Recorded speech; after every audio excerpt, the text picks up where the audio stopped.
यह कहानी एक परेशान आत्मा की है जो अपने जीवन की समस्याओं से घबराई हुई है। वह शांति और समाधान की तलाश में गौतम बुद्ध के पास पहुंचती है। बुद्ध की शिक्षाएं न केवल उसे राहत प्रदान करती हैं, बल्कि जीवन को देखने का नया दृष्टिकोण भी देती हैं। आइए इस प्रेरणादायक यात्रा की कहानी शुरू करें। यह एक शांत दोपहर थी और सुनहरी धूप घने जंगल की छतरी से छन कर आ रही थी। पत्ते हल्की हवा में झिलमिला रहे थे और पक्षी मधुर स्वर में गा रहे थे। जंगल के बीचों बीच गौतम बुद्ध प्राचीन बोधि वृक्ष के नीचे बैठे थे। उनकी स्थिरता उस आदमी की बेचैन ऊर्जा के विपरीत थी जो क्लियरिंग में चला आया। उस आदमी का नाम रवि था, जो बेतरतीब दिख रहा था। उसका चेहरा चिंता और हताशा से भरा हुआ था। वह चिंतित होकर इधर उधर देखता रहा। फिर उसने बुद्ध को देखा, जिनकी शांति ने रवि को रोक दिया। रवि धीरे धीरे आगे बढ़ा, थोड़ा झुकते हुए बोला, हे महान आत्मा, मैं अपनी परेशानियों से परेशान हूं। मेरा हृदय भारी है और मेरा मन अशांत है। कृपया मुझे अपना ज्ञान दें और मुझे शांति पाने में मदद करें। बुद्ध ने धीरे धीरे अपनी आंखें खोलीं। उनकी शांत दृष्टि रवि की उन्मत्त आंखों से मिली। उन्होंने रवि को अपने सामने नरम घास पर बैठने का इशारा किया। रवि ने आदेश का पालन किया, हालांकि उसका शरीर दबे हुए भावनाओं से कांप रहा था। कहो मेरे मित्र, बुद्ध ने कहा। उनकी आवाज जंगल की हवा जितनी कोमल थी। रवि ने अपनी परेशानियां उंडेलनी शुरू की। काम का दबाव, परिवार के साथ अंतहीन झगड़े और आत्मा को कुतरती हुई गहरी असंतोष। मैं दर्द के चक्र में फंसा हुआ महसूस करता हूं, उसने निष्कर्ष निकाला। मुझे कोई रास्ता नहीं दिख रहा। बुद्ध ने सिर हिलाया। उनकी अभिव्यक्ति करुणामयी थी।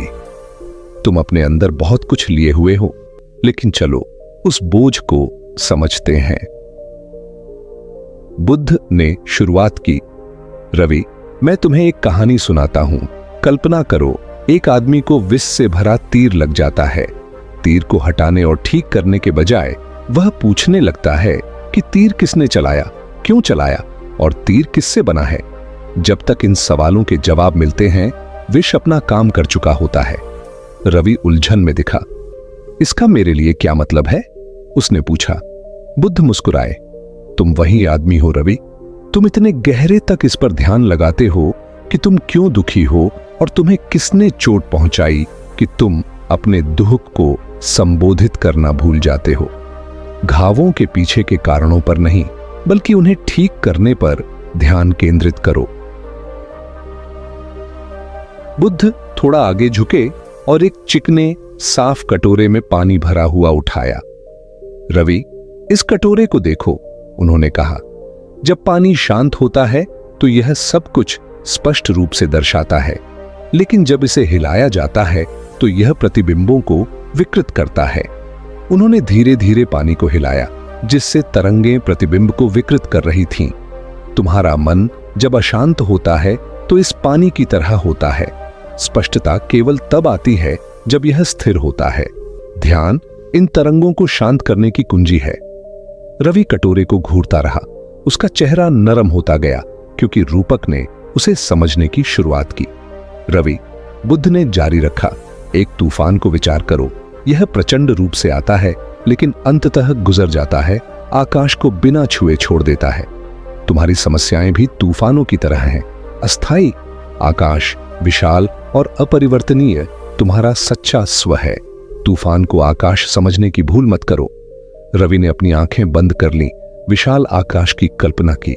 पहली बार उसकी सांसें स्थिर हो गईं और उसने शांति का एहसास किया। जब तूफान वापस आएंगे तो मैं इसे कैसे याद रखूं, उसने पूछा। प्रतिदिन ध्यान करके, बुद्ध ने उत्तर दिया। खुद को वर्तमान में स्थिर करो। तूफान आएंगे, लेकिन तुम स्थिर रहोगे।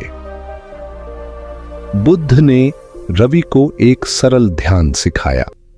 अपनी आंखें बंद करो, अपनी सांस पर ध्यान केंद्रित करो।